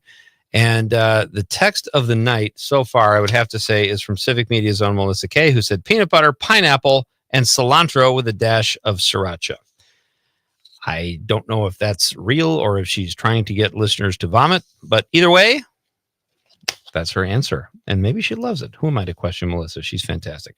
And right now, we have a few more minutes with our guest, Matt Miller, the Milwaukee-based film critic. We were talking about the box office, the crushing box office this last weekend. Matt, will that be the biggest weekend of the summer, do you think? It'd be pretty tough to top that, right? Yeah, that's going to be tough because you had the joint powers of Lilo and Stitch and Mission Impossible, plus Final Destination holding better than expected. Plus, it was a long weekend. And, Hollywood loves to add that bonus day and be like, yes, big opening weekends. When you add an opening day, of course, it's going to be a little bit bigger. Right. I do think Fantastic Four is going to do very well. I think that is a Marvel movie that people are excited about. It is the first time the Fantastic Four have been in the Disney MCU. So I think that will do well. I also think Jurassic World will do well because dinosaurs always do well. I'll be interested to see how Superman does. I don't think they've done a very good job of selling that movie to audiences thus far. It weirdly feels similar to the past Zack Snyder Superman movies in terms of the story it seems to be telling, just with a brighter color palette, which is not a bad thing, but it's just I just don't think they're doing a good job of making a reason why this new Superman needs to exist. But the big reason is that a lot of these movies are the only movies coming out those weekends. Hollywood wants to get out of the way of a lot of these blockbusters.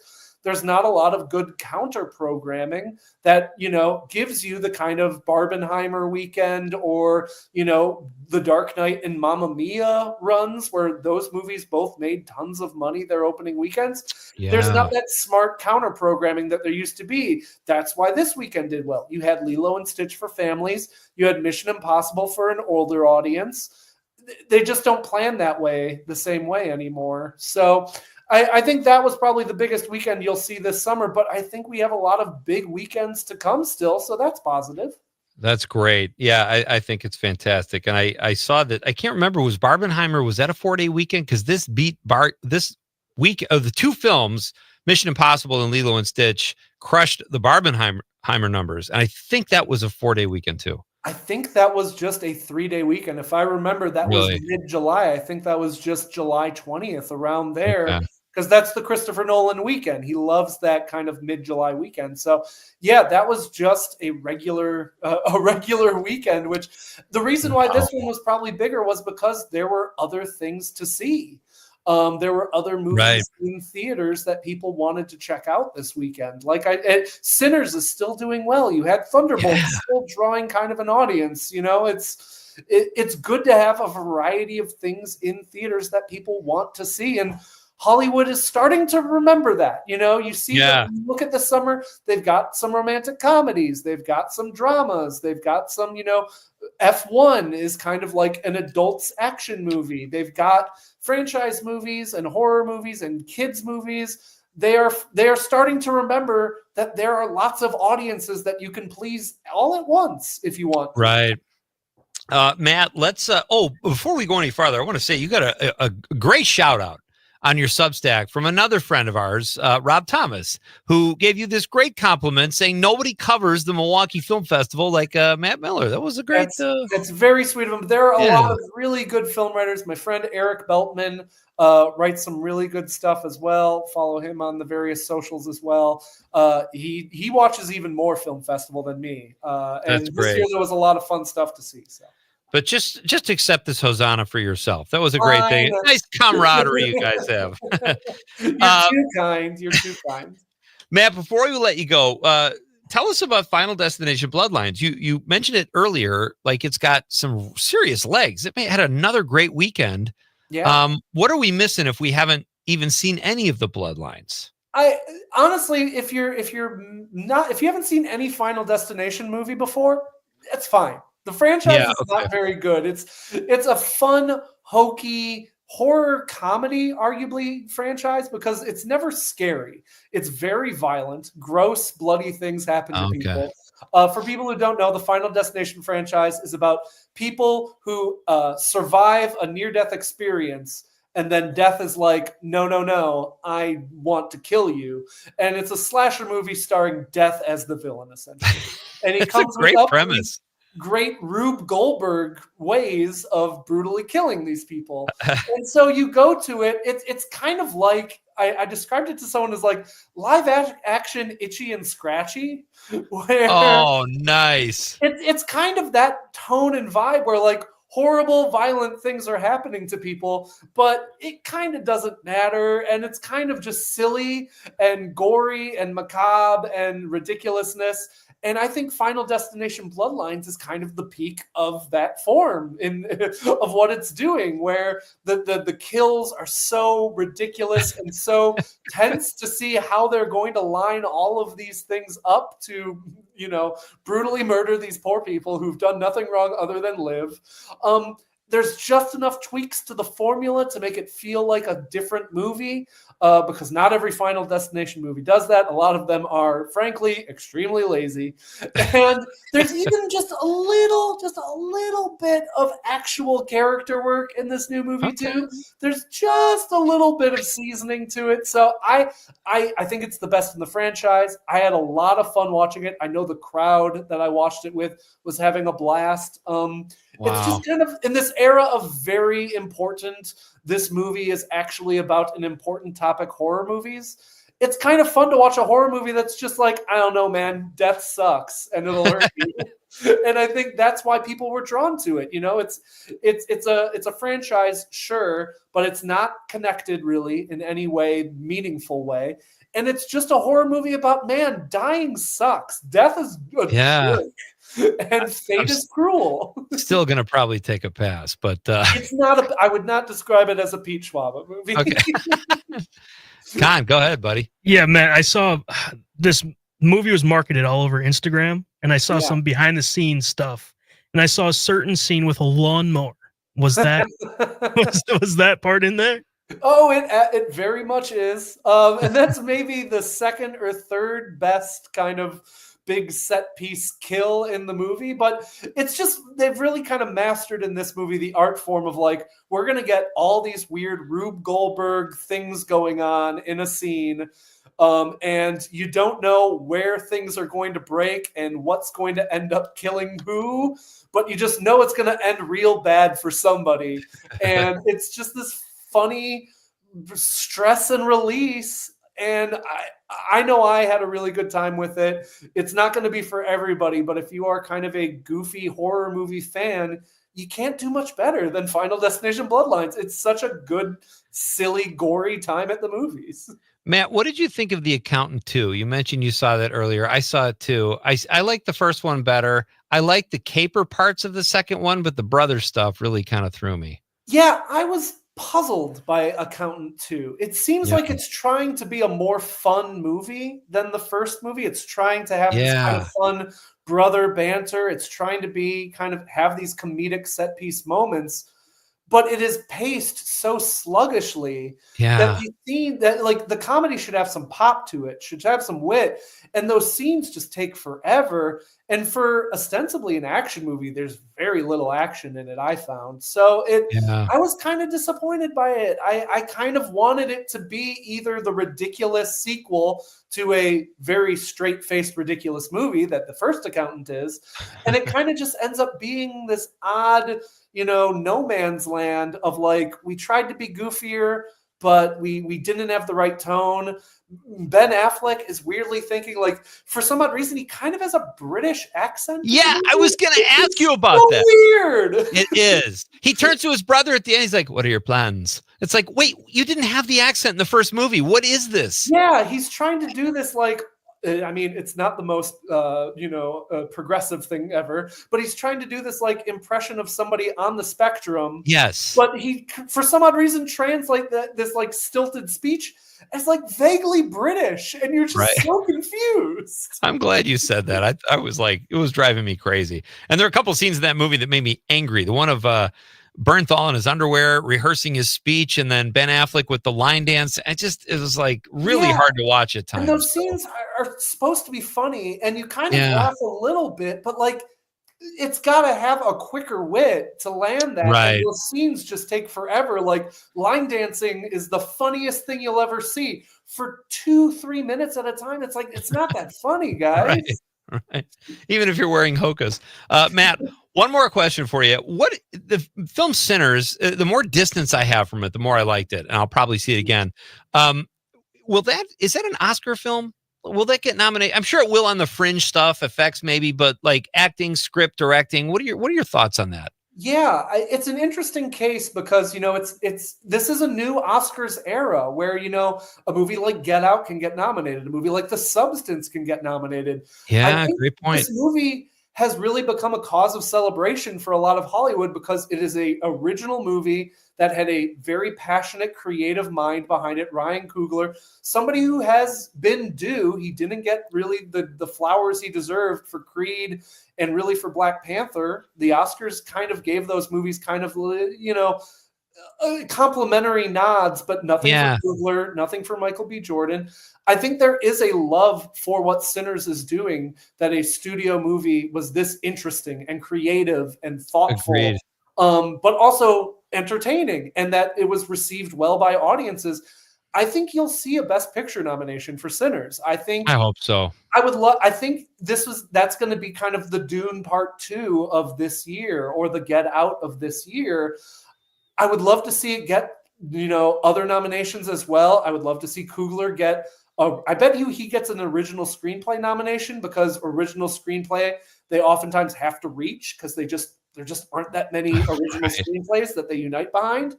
I'd love to see Michael B. Jordan get nominated, but Best Actor is hard to get into, especially if you're in a movie that came out early in the year. If you're not top of mind, I do think it's going to get a lot of below the line nominations. I think you'll see a production design nomination, a special effects nomination for impressively putting 2 Michael B. Jordans on screen. Yeah. If it doesn't get some sort of music, sound, if it doesn't get nominated for all of those categories, I would be stunned. I don't know how original the music. I don't know enough about the blues music in it to know how much of that is original and how much of that is, previously made material. But this is not the last you will hear about Sinners this year. You will hear that coming up through the awards season, and I'd be shocked. At this point, I'd be shocked if it doesn't get a Best Picture nomination. Well said, buddy. As always, so much fun. Thanks so much, Matt. Pete, it's always fun. Thank you so much for having me. Always, buddy. We'll talk soon. That's Matt Miller. Check him out at A Man About Film and read his stuff. He's a great writer. We're coming right back with some Wisconsin talk. It's Pete Schwaba and Nightlight on the Civic Media Radio Network. Nothing of me. She was right, though. I can't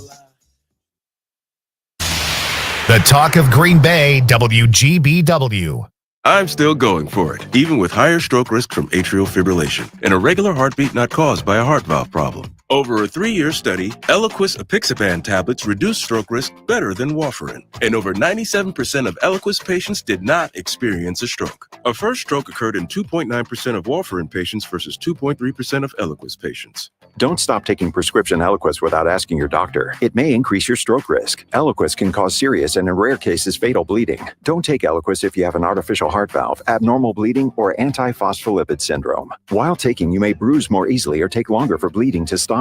A spinal injection while on Eliquis increases risk of blood clots, which may cause paralysis, the inability to move. Get medical help right away for unexpected bleeding, unusual bruising, or tingling, numbness, or muscle weakness. Medications such as aspirin products, NSAIDs, SSRIs, SNRIs, and blood thinners may increase bleeding risk. Tell your doctor about all planned medical or dental procedures. Learn more at Eliquis.com or call 1-855-ELIQUIS.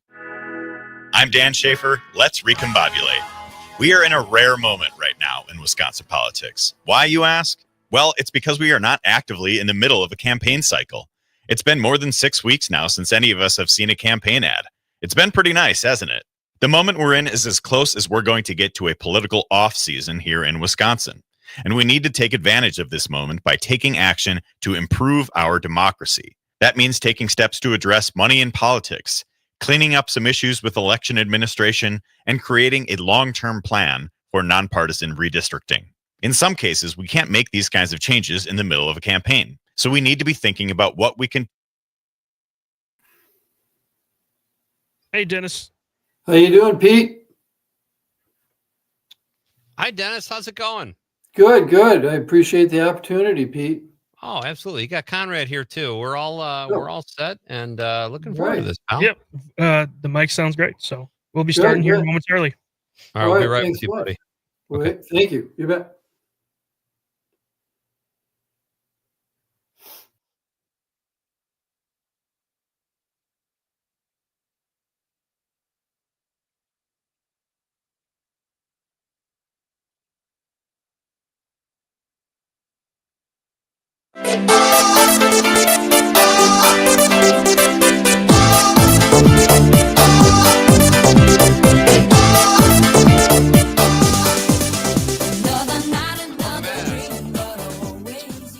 I'm Pete Schwaba. You got Nightlight on the Civic Media Radio Network. The perfect way to spend your Wednesday night as you wind down midweek and we talk about the things in life that make us happy. Barb from Waukesha said the Elvis burger is delicious. It sounds disgusting, but I love the sweetness of the peanut butter. We had issues with that, all in good fun. And Barb just texted back, try it, with about 8 exclamation points. And she sent a picture of the burger. It looks interesting. Yeah, I will say that. I give it one bite, and I don't think I'd like it because of how sweet it is. I'm not really a sweet burger person. Sweet burger person. Lori from Hayward says, my favorite burger toppings are fried onions, mustard, and lots of pickles, and even more delicious when the bun is toasted. But if people have never tried pickles and peanut butter, I think she means, they should definitely get out of dill pickle and a jar of peanut butter and give it a try. That's Lori from Hayward in the 715. Thank you. Thank you, Lori. I hope people do. The people, it's like, this is a hill they're going to die on. Peanut butter on a burger. Craig, we'll get to your text soon. It is my pleasure, folks, to we're going to move into music, another beautiful form of entertainment we don't talk about probably enough on this show, even though we talk about it a lot. Dennis Graham is the founder and producer of Rock Constant, a really cool program, and he joins us now over the stream to talk about it. Dennis, how are you? Very good. Thanks so much, Pete and Civic Media and Conrad. I appreciate the opportunity to talk to your audience tonight. Hey, this is great. I love when I meet someone who had an idea like you. There's nothing else like this based on my limited research, but research nonetheless. You've created a really cool thing here. So before we get into the actual event and what Rock Constant is, tell us a little bit about your background, if you would. Well, very eclectic background, actually. I've been involved in building programs from scratch, whether it's sports programs like the Wisconsin Amateur Sports Corporation, Badger State Summer and Winter Games, or whether it's working with the National Congress of State Games and creating an Athlete of the Year program, or working with the late Otto Breitenbach with the Western Collegiate Hockey Association, the Frozen Five up in Minneapolis, with everything from, as I said, a lot of sports. I've worked with bands in the past, taking them to South by Southwest in Austin, and I've worked on quite a few campaigns. I started out many years ago, I'm long in the tooth, Pete, out in Washington, D.C., working for a congressman from your area, the 8th Congressional District. Actually, was hired by Dave Prosser, who just passed, Congressman Freilich. And I worked with him. That was during the impeachment of Nixon, and the reason that Congressman Freilich in 1974, so I'm dating myself, brother, is that, and by the way, everybody got along together. Democrat, Republican, we played on the same softball teams. It's a different time. It's shameful, actually. It is. Agreed. But the reason that Harold Freilich lost, and he was on the Judiciary Committee, which was quite unique for a freshman congressman, but he was the majority leader, I believe it was up at that time, or minority, at the Wisconsin State Assembly, was because he voted for the impeachment of Nixon. And as a staffer, I was able to go, and this is way beyond a lot of your audience even knowing any of this, but I was able to go to the House Judiciary Committee because I was a staffer and listen to the Nixon tapes. And remarkable, so remarkable that a 22-year-old called up his mom that night and said, wow, I didn't think he would swear the way he swore. And let's just say it's as bad as it could be as a drunken sailor. I was shocked. But so I've been involved in politics. I was Tony Earl's main driver in his campaign in 1982. Went all around the state, up in your backyard, Green Bay. I was then worked on his staff, but then from there went and worked for a business association, and then Badger State, as I said, summer and winter games, and a lot of sports events. And this is the most fun I've ever had, Rock-Onson. And it really came about when I was approached, Pete, by an organization that said, we're trying to raise awareness about music teachers, what they do, and here in the state. And at that time, I said, well, you know what? Because I put on some other, helped out with some other Lifetime Achievement Awards. I said, who's somebody that's not recognized here in the state? He only was invented multi-tracking, dub, reverb, echo. What would reggae be without dub? Oh, and the electric guitar. So I'm talking who? The Wizard of Waukesha, Les Paul, Lester Polfus. Oh, yeah. And he's actually not the real Les Paul. His son is the real Les Paul. Rusty. He's Lester Polfus when I flew him back here. That's his legal name. But yeah, the Wizard of Waukesha. And I said, you ought to consider, he's a Wisconsin boy, bringing him back to Wisconsin to honor him. He's never been honored for all that he had done. And, they said, hey, that's an idea. At the same time that I brought up this idea, and now it's my 21st year, is a program for a forum, a showcase for young bands in, 7th to 12th grade. They have an opportunity to show their love of performing and of music. And so that kind of took off from there. I've been raising millions of dollars over the years over all these programs. Wow. I don't need millions for this program. But I have, 25 radio stations. Civic Media is a wonderful supporter. I have 6 TV stations. I have always had a lot of media, and I never pay for it. If you don't have passion, then, that's cool. I understand, but I'm not going to pay for it. And so, I have a lot of TV, radio, newspaper support. I just a tip of the hat every day to the music teachers. That, absolutely. Hey, Dennis, let's pick up there. We got to do the news. Shout out to Terry Barr, by the way, who introduced us, and you came on the show recently. But we're going to jump into Rock-Onson, folks, after the news. Dennis Graham is here, founder and producer. We're coming right back. It's Pete Schwaba and Nightlight on the Civic Media Radio Network.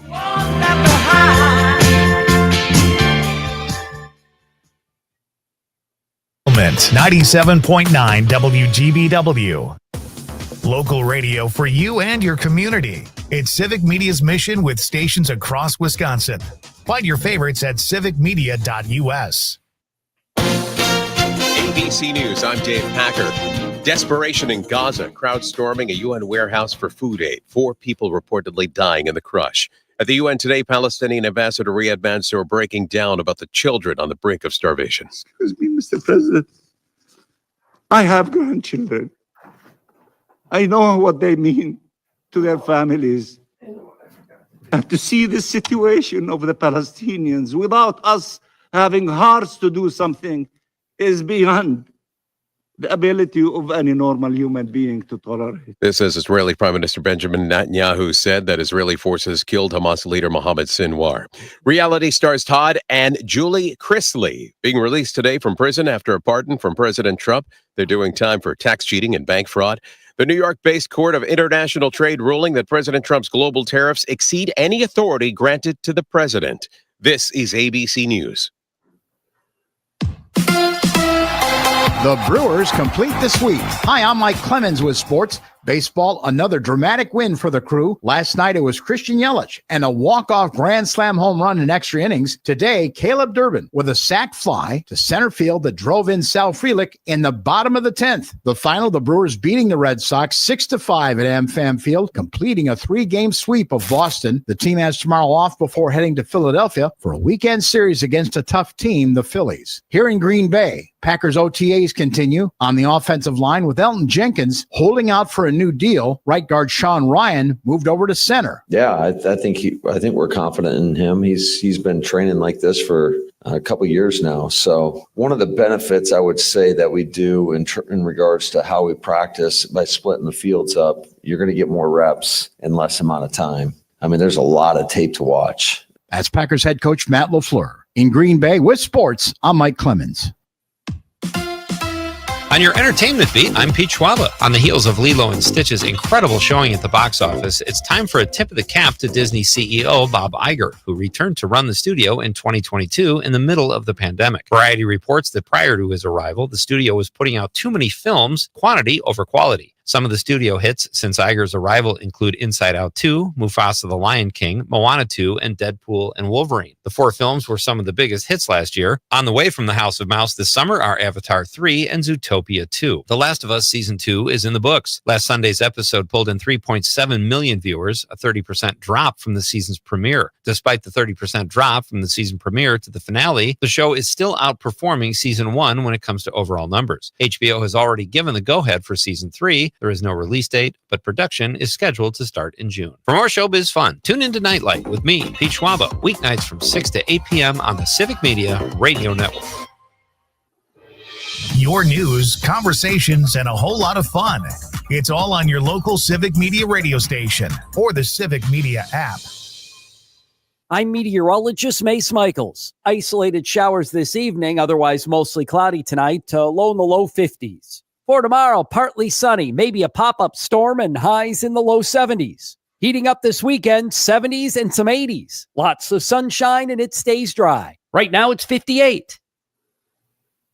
The Maggie Dawn Show. Richard Trent, the executive director of Main Street Alliance. This current tax code that they're trying to extend, 80+% of the benefit goes to the top 1% of earners. Yes. I did not misspeak there. This is not a game. Trump will tell you firsthand that he grew up believing there are winners and there are losers. This is an administration actively trying to create a class of losers, and we have to fight back. The Maggie Dawn Show. Weekday afternoons, 4 until 6 on your local Civic Media radio station and on the app. Carmelo Anthony for the Bail Project. Bad news, you've been arrested. Good news, you're innocent until proven guilty. If you can pay your bail, good news, you go home to wait your trial. If you can't, sorry, you go to jail to wait. But sure, you still presumed innocent. But since you can't afford bail, you've lost your freedom. That's not right. And that's why the Bail Project helps those who can't afford it while fighting to end cash bail. Because freedom should be free. Brought to you by the Ad Council. Pete Schwaba. On the next Nightlight, I welcome back comedian singer Rob.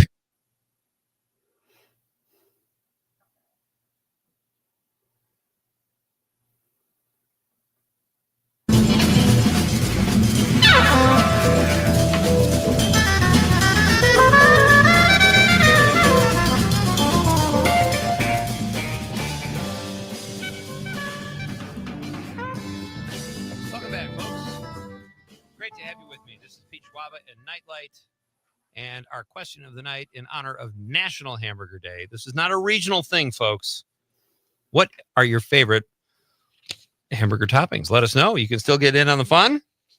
We'll catch up on text in just a couple minutes here. Tomorrow night on Nightlight, Mary Picorni Donlin, a producer, TV producer, will make the popcorn pick of the week at 6:35. Norm Kopeski from Appleton Cigar will be here to make one more push for Smoke on the Fox, which happens June 2nd. And then author Laura Enright will be here to talk about her vampire book. How fun does that sound? And I know they're vampires, but we're still going to light it up. See what I did there, Conrad? I see. Not too bad. We have a few more minutes with our guest, who I'm very excited to have here. Dennis Graham is the founder of Rockconson. This is a contest for garage bands, grades 7 through 12. It's a great program, and we're just about to jump into to what's happening right here on the horizon with your pretty spectacular event, Dennis. And I applaud you. I love what you're saying about music teachers and the arts are kind of under attack, or they think they're not necessary, whatever. It's all nonsense. But I love what you're saying about music teachers and the importance in instilling this in kids at a young age. And you're carrying the torch with your really cool event here, Rockconson. So tell us a little more about it. I know it's at Summerfest. You have 10 finalists. Is that how this is working? Okay. Yep, we do. Yes, we do. And to answer your earlier question, raw onions and mustard on my hamburger. Okay, bro. I love Yes, this is the only program of its kind in the nation, a statewide garage band competition, 7th to 12th grade, bands of any musical genre, and it is free in every band. And I do have to give a shout out to the Nicholas Family Foundation.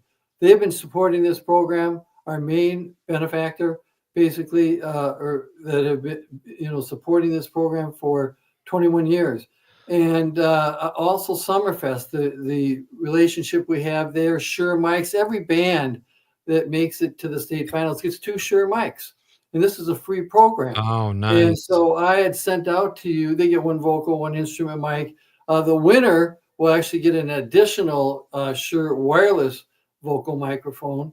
And it's pretty cool. Plus the winner and runner up will receive recording time at Blast House Studios in Madison, 12 hours and 8 hours for the winner, 12, 8 for the runner-up. And the winner and runner-up will also win a second 45-minute set on the Aurora Pavilion stage at Summerfest on July 3rd. Now, you bet. I want folks to go check out our socials at Instagram, TikTok, Facebook, at Rock Onsen. Check out our website at rockonsen.org. You can run off a poster.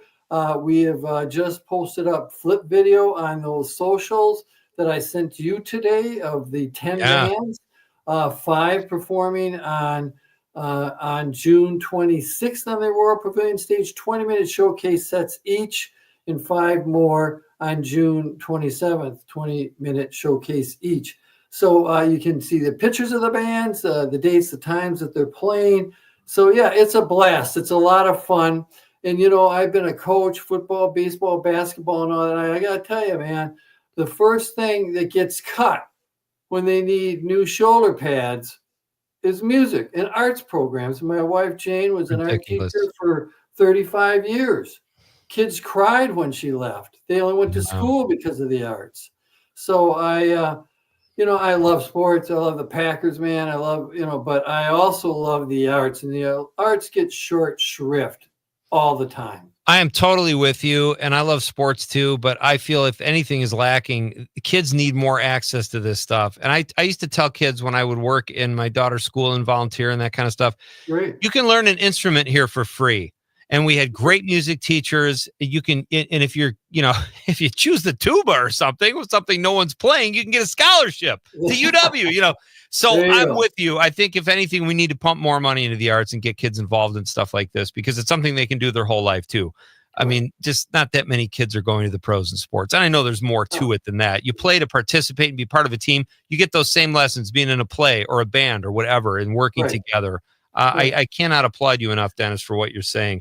And I just would point out, Ab Nicholas, who's a huge supporter of Badger basketball, and of course the UW Badger basketball courts, the Ab Nicholas court with a signature on it, and he was a great guy, God bless him, is the thing he liked about it, Pete, just like sports, they got to get together, the band, they have to have discipline, they have to practice, they have to stay on task. That's what Ab really liked about the program. That's great. Well, you're in your 21st year. Tell us a little bit about the progression here. So they send in an audition tape. Do you choose the 10 finalists that will perform at Summerfest out of those audition tapes, or is there like a preliminary round somehow? How does that work?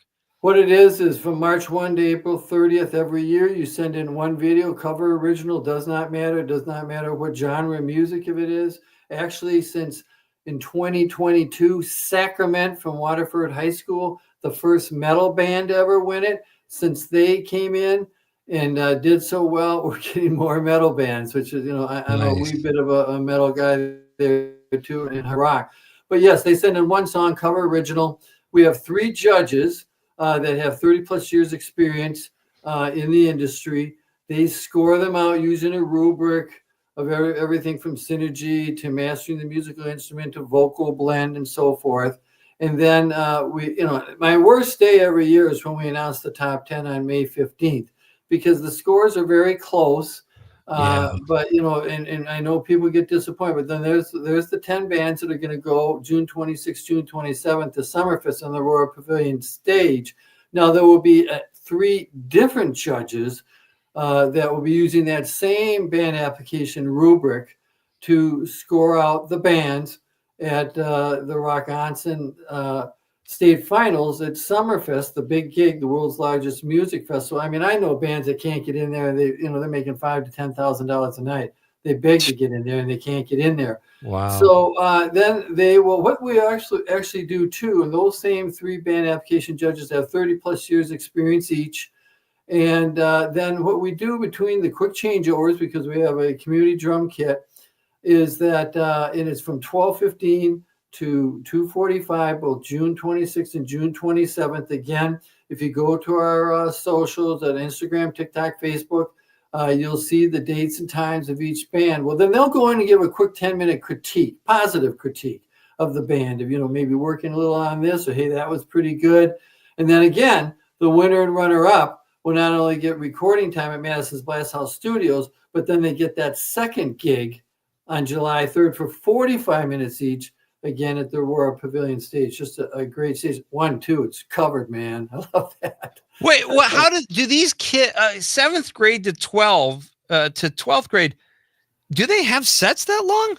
45 minutes. That's a long set for... Yeah, it is. It's really amazing. It's impressive. Yeah. Sometimes these bands come together literally during the band application period. But yes, they do. They have those sets. And also, I'll choose one band for the Waukesha Rotary Blues Fest that have every year want a band to kick off that 2-day at Negawaki Park in Delafield. And that'll be August 8th this year. So they'll kick it off. It's a paid gig. Anybody that wants these young bands after Rock-Onson, it's a paid gig. There's other ones, Midwest Fire Fest in Cambridge, other festivals that are now coming to Rock-Onson, because they are very talented. It's really quite amazing. I've seen thousands of bands, and I'm amazed at the talent of these young musicians. That's so cool. My guest is Dennis Graham, folks. He is the founder and producer of Rock-Onson, a really great program for kids or musicians grades 7 through 12 and who are garage bands. Dennis, you say all genres are welcome. Are there a lot of opera singers working in other garages? Or I would imagine most of the contestants you get are rock and roll. Right, most are rock and roll. I'm looking at the list here. We've got from your backyard. We have up there Crusher from Campbellsport High School. Well, that's not real close, Bob. But, you have, what am I looking at? Like Mania from De Pere. Or Moonpool from Plymouth. We've got Crusher, who's coming out of Campbellsport. They're a metal band. We have Greater Than Human, another metal band from Tiny Tony, Wisconsin, with a high school of 88.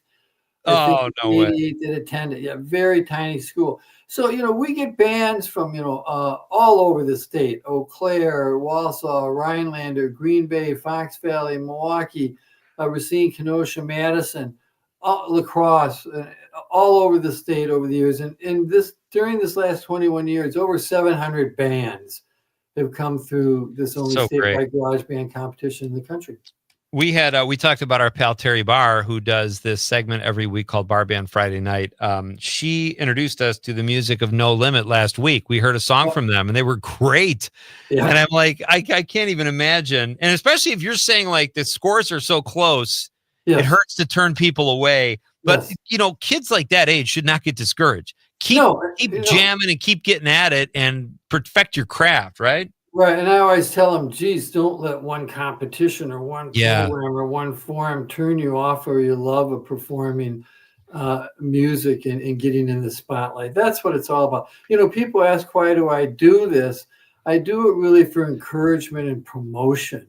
And again, I'm a big art supporter. I'm a huge music guy, man. I mean, I would go and see the Rolling Stones, brother, for $10. And that was opening for them was the Eagles with Joe Walsh walking out. So I am aging myself. When I saw Joe Walsh with James Gang, I saw it was $3.50 in Madison with the original Paul Butterfield Blues Band opening for them, the first integrated band in the United States. They wouldn't even go down south because Paul Butterfield said, if they're not going to let my brothers like Sam Lay, the drummer, stay at the same hotel, we're not coming.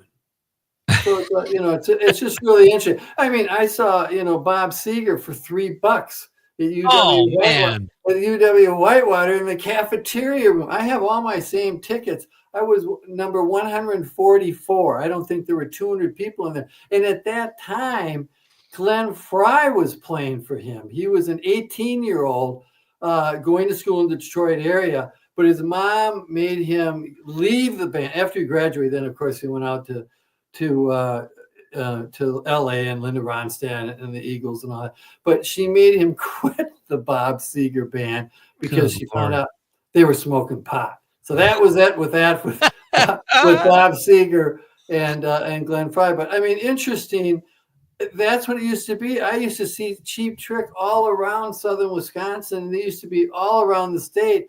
You could see them for $2. They were playing. There's a great book, by the way, out there called "This Band Has No Past." Just came out on Cheap Trick, and they were just playing as many $100 gigs as they could at the tiniest little places around Wisconsin, northern Illinois, and they just kept pounding it. Just like as a result of spending so much time with Les Paul and all that. Then I got to know his. When I brought him out for that Lifetime Achievement Award in music, then along came his godson. Who's that? Stevie Guitar Miller. So I got to know Steve Miller really well. And he just said, Dennis, Les taught me just to keep pounding. And finally I got a few hit songs. Jane and I spent a weekend at his pad with he and Kim out in Sun Valley. But he's a guy that can't stand the digital music age, just like Neil Young. He's an analog guy. Yeah. And he don't ask him about Steve Jobs and Apple Music, man. We'll have a couple more minutes when we come back after a very short break. Don't leave, folks. This is fun stuff. Dennis Graham is here. I'm Pete Schwaba. This is Nite Lite. We're coming right back.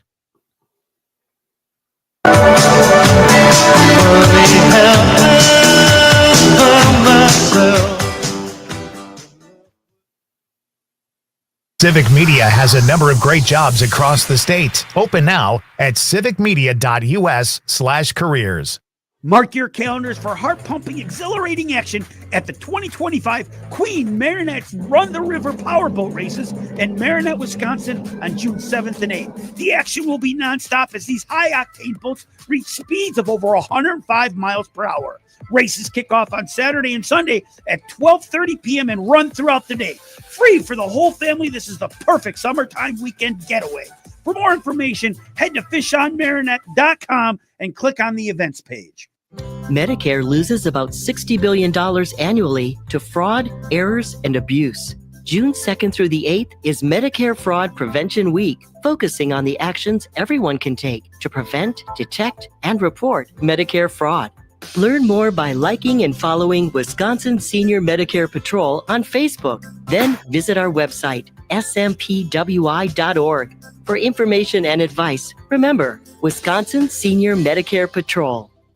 Did you hear the news? There's a new business opening in the Broadway district. Hey, it's Amanda with another new Wisco 411 for you, brought to you by Area 509 in Appleton. And Friday, May 30th at 10 a.m., you can join in the celebration of welcoming Crepe Bistro and Cafe to the Broadway district in downtown Green Bay. Coffee will be provided, and they encourage you to stay and have an early lunch after the ceremony. Don't forget to mark it in your calendar. Check out more details. Head to wgbw.fm. Click events.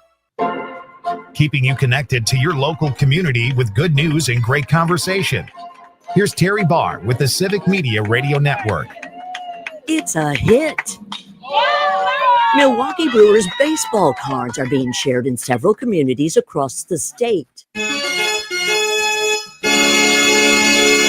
The partnership is with police officers in Green Bay, La Crosse, Kenosha, Milwaukee, and Madison, and meant to be an icebreaker between the cops and kids. Here's Brewers President of Business Operations, Rick Schlesinger. Eventually want to do it to more than just the major cities. So we're trying to get around the state as best we can and to sort of engage with our friends around the state. We're a statewide team. We're not just a Milwaukee team. So see an officer, ask for your own comic book style baseball cards featuring all your favorite Brewers players. Until next time, I'm Terry Barr. Hey, Wisconsin, it's construction season, and the Wisconsin DOT wants to help you safely navigate work zones. Check 511wi.gov or download the app for road work or closures on your route. Know before you go with 511 Wisconsin. Sponsored by the Wisconsin DOT. Out here in the middle of these acres, it can feel like you're the only person on earth. That's how it feels when you're struggling with your mental health. But you don't have to feel alone. Find more information at loveyourmindtoday.org. Brought to you by the Huntsman Mental Health Institute.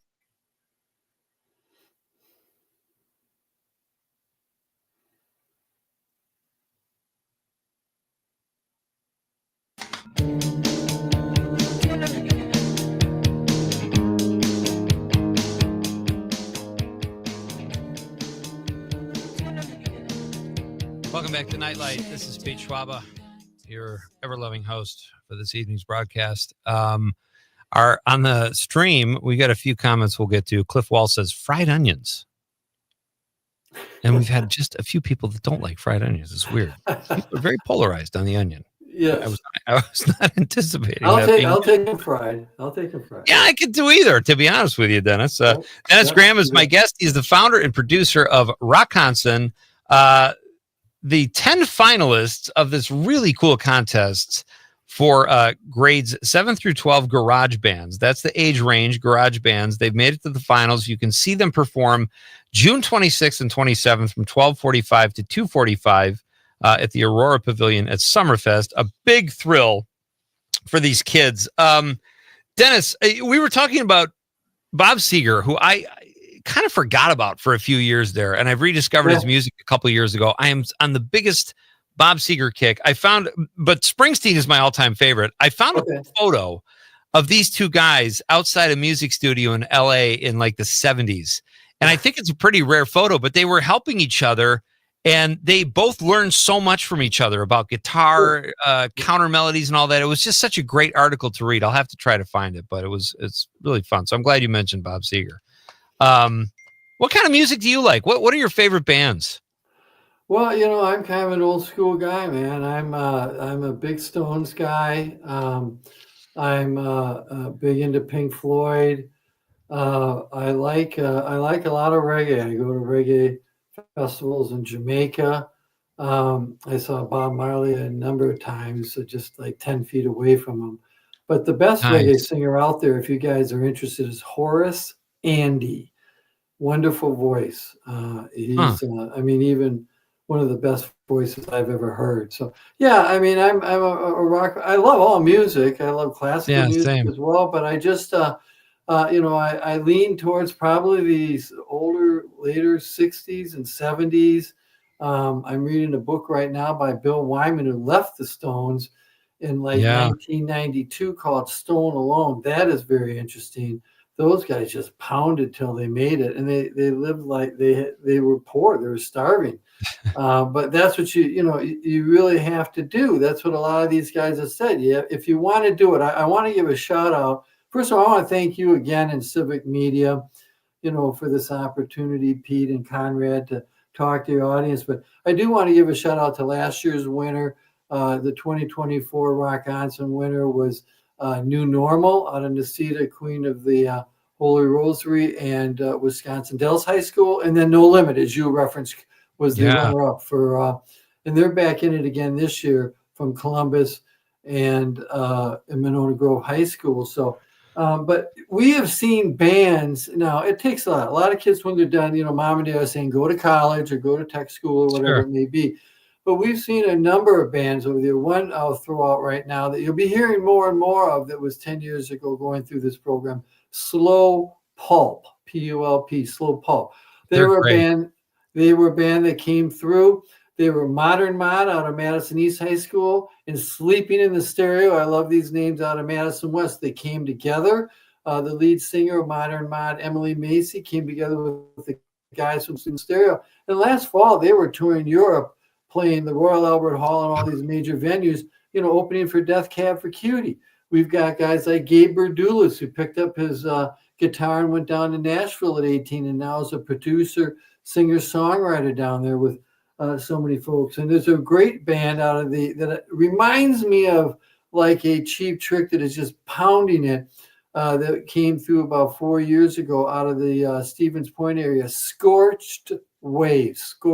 Nice. Very talented. They have a love, and this is their passion, and they want to go out and take a hard shot at it. And, and some of them make it. It's as as Miller told me, he'd keep me up till 4 o'clock in the morning. Is that there's 1,000 bands out there that are good, but who gets behind them and really pushes them and helps you them? You do, my friend. And please keep up the good work. This is so much fun. Thank you for being on the show, Dennis. And please come back when you get some more results. We'd love to keep talking about this. Thanks so much, buddy. I appreciate it very much. Thanks so much, Pete. All right. That's Dennis Graham. Check out Rockonston and go to the Aurora Pavilion stage at Summerfest. Great stuff. Steady Eddie texts. He says, Pete, in 1963, I was 9 or 10 and I was having lunch at my friend's house when in a moment of creativity and inspiration, I put a couple of potato chips on my burger. It was deliciously crunchy and juicy, and I believe a true American culinary breakthrough. But my friend's mother gave me a strange look and mumbled something under her breath like, what a maroon.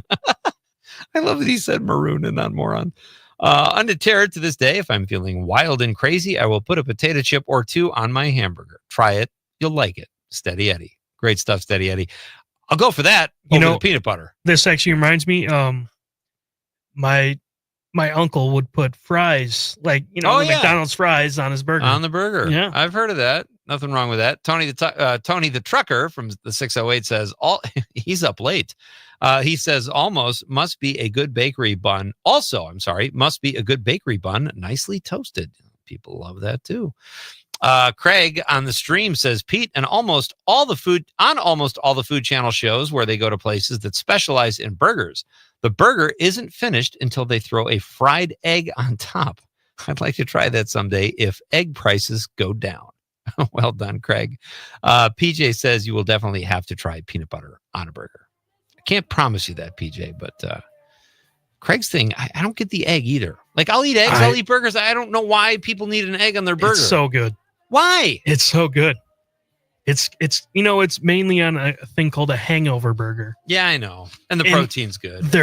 I love an egg on a burger. I'll try that. I'll try the potato chips. I don't know that I'm going to do the peanut butter, but I like Melissa K so much. Maybe I will. Who knows? All right, folks. So much fun tonight. Thank you to Dennis Graham. Thank you to Matt Miller. All your texts and calls. Always fun here at Nightlight. We just have a blast every night, and we will keep this train going tomorrow. On behalf of the lovable producer, Conrad, I'm Pete Schwaba saying good night, Wisconsin. Oh, yeah. Oh, take me to your best friend's house. I loved you then and I love you now.